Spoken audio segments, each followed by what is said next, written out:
anyway, while we were there, I was looking around. I found a lady that had a table set up with a bunch of old VHF radio equipment sitting on it. All right, this is the TMC GSB-1 single sideband adapter that was manufactured back in the 50s and intended to be used with the GPR-90 receiver. I don't have the GPR-90 receiver, so I'm using it with a Hammerlin HQ-110. The HQ-110 was a low-end ham band only receiver. It has selectivity in the form of a Q multiplier, and it's not very good. I usually just leave it turned all the way off. Right now we've got it set for 40 meters, and of course it is very broad. And I have put a tap in it at the last IF for 455 kcs and fed that into the single sideband adapter. And that is the procedure you would use. That will work with a number of receivers.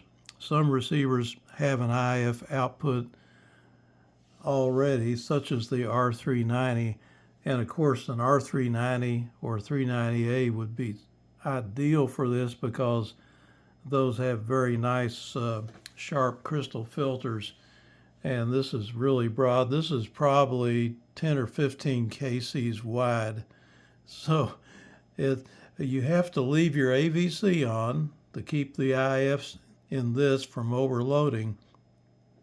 The output of that IF feeds into the input on this single sideband adapter.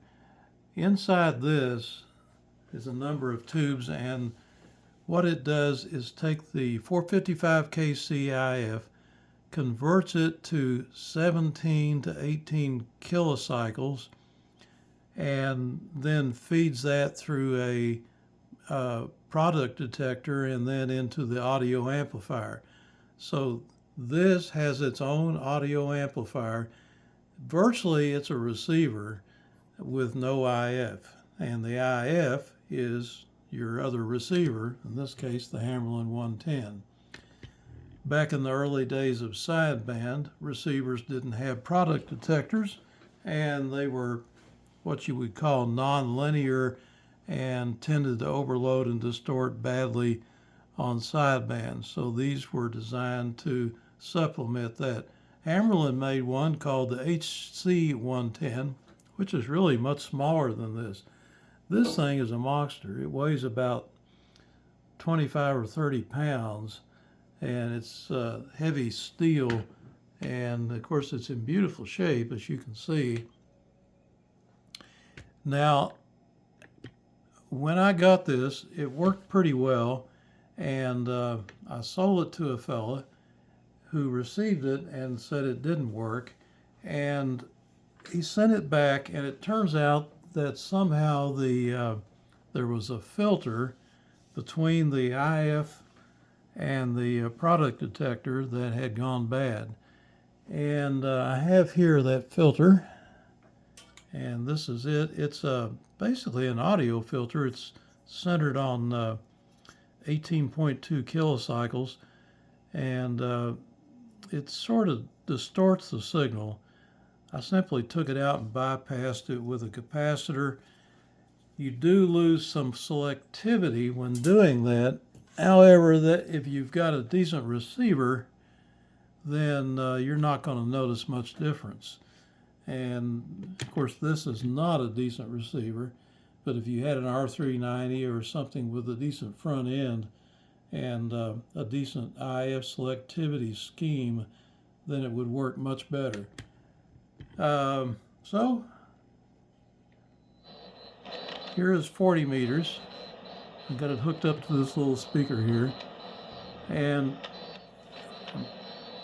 I'm going to tune across 40.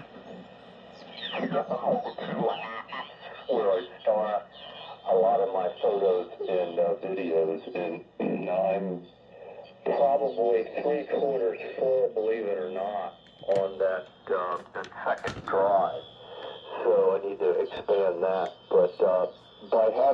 C drive run as a solid state drive, yeah, you're right. It should improve the. You'll notice on the overall receiver performance of that the I'm in the AM mode. I've got the BFO turned off, and you want to be sure to do that. If you turn the BFO on, you're going to hear it because it's providing a carrier. But I do think the solid state drive would Again, the help. AVC has And to be the turned prices on. have come way down on these things. I was looking yesterday. Now this guy is on a 1 lower terabyte sideband. drive This has for two about fixed $70, frequency it may be time to oscillator give one a shot. in For the some reason it, the last doesn't do what conversion it's supposed stage. to. And if you have it on the wrong sideband, it's not going to sound right. I'm also going to buy an external, what's called a SATA drive enclosure, so you can take your old drive. Well, again, it's got its own audio amplifier, and you can connect another speaker to your receiver and listen to both of them at the same time if you wanted to, or you could switch back and forth between them. Now this will do either AM or sideband, and if I turn off the AM mode, it'll sound like any other receiver would. i3 core system and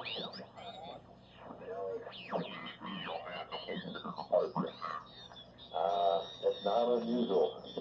So I think that's the norm. I've got this offset set for 1.5 kilocycles, which is typical of most receivers. They will offset the BFO by 1.5 kc for sideband reception. It's a little hard to see the dial. If I want to receive upper sideband, I think I would flip this to upper, and then you can tune. You see this is divided into lower and upper sideband. I would tune 1.5 kc up here on upper sideband. Let's go to 20. See if anybody is coming through on 20 meters. Disconnect my antenna from the equipment, my control cable going to the antenna. I pull the plugs out of the wall. I have a bus bar on the baseboard with to repair that tab on my rotor control box. The tab didn't fall off, so therefore I was able Of course, you can fine tune him with your adapter here. Now, N9, WLS. Good morning, Bill. Good to hear you. Well, what do you got going on this weekend, Bill? Here's WD9BB. Hello. Can I hear you, all right?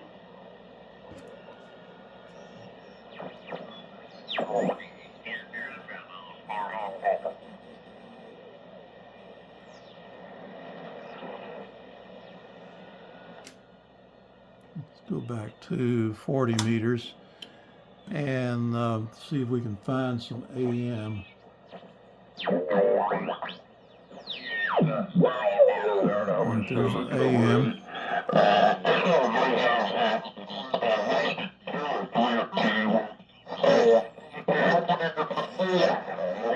I guess not. Anyway, one for being the worst, let's put it that way. If you see something, say something. That's what they always say. Back to you, Brian. This is A4L. Okay, Dave. You know, the only thing you didn't give me, what's your high temperature going to be this afternoon? Gosh, I have no idea.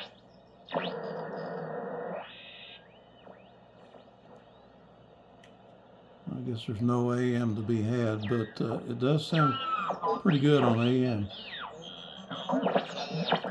CW.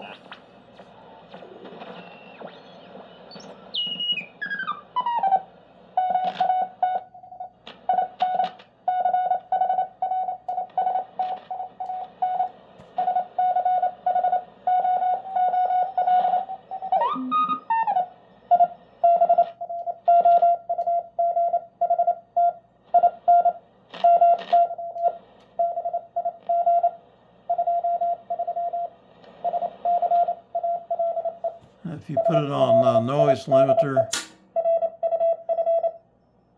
does take out the noise. Of course, like most diode noise limiters, it does introduce a little bit of distortion.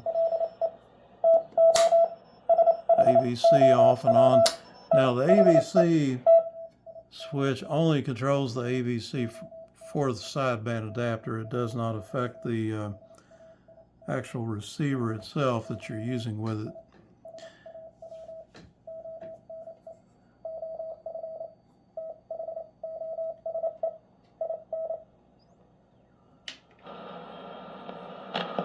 Here's some noise. You can see it reduces it some. Impulse noise would be more noticeable.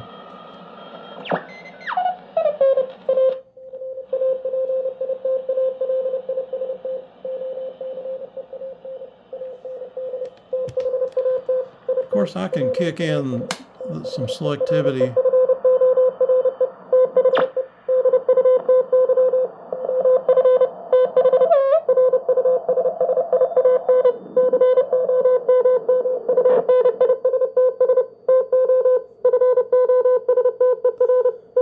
I have found that it's sometimes advantageous to reduce the RF gain, or this is called sensitivity on this receiver, because you can overload the adapter if you feed too much IF signal into it. Now, anything in the audio stage in your receiver is not going to matter, because you're using the audio stage in the sideband adapter. Well, I can go around behind this and show the inside, I believe. We can see the top here and the side, and go around here on my messy workbench, and here's the inside. Back here is the speaker jack, and you got an input for the IF right there, which comes from my receiver. You also got an output for low-level audio if you want to feed it into another amplifier. The GPR90 had an input for audio, so you could feed the output of the converter into the input, audio input on the GPR90, and have both audios from receiver and converter showing up at the same time. Not sure why you'd want to do that, but it was there. The headphone jack is made for higher impedance headphones. If you try to plug a speaker in here, you'll hear it, but it has a resistor in series with it to raise the impedance, probably for ear protection, so it's going to be a little weaker. So that's about it. This one has a new line cord. I put a 3-prong brand new line cord on it, and that's just a matter of safety and keeping things up to date. Otherwise, everything else works. That's it. Thank you for watching.